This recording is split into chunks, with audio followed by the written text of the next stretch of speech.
Even though there are many countries where the death penalty or capital punishment has been abrogated, there are some countries like the United States, India, China, and Indonesia where the sentence still exists, and these countries are homes to over 60% of the world's population. Most individuals who have been sentenced to death in these countries have undoubtedly deserved to be removed from the rest of human population, but it is still probably the hardest decisions judges have to take, since it includes choosing to take a human life.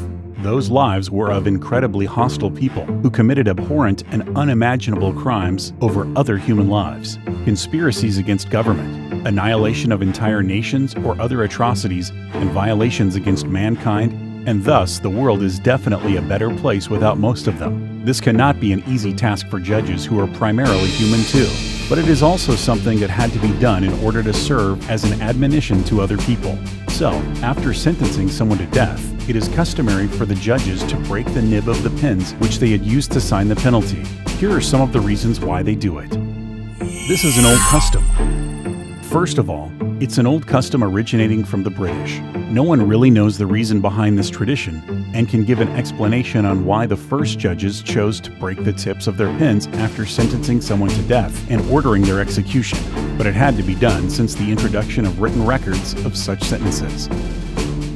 It's a difficult decision.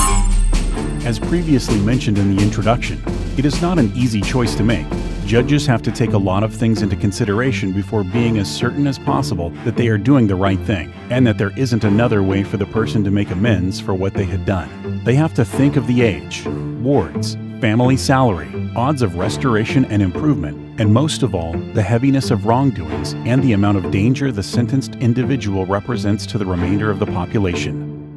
The cleansing of consciousness.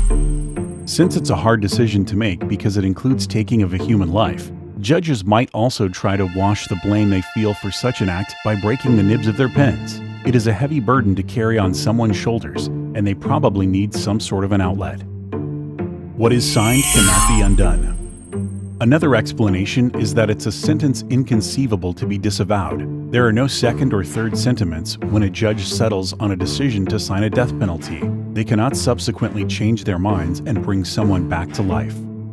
Polluted by blood. However, it's most likely that most judges think that the pen used to sign the capital punishment is stained with the blood of the sentenced individual, and that it shouldn't be used again. The representative significance of this act is probably the real reason for breaking the tip of the pen.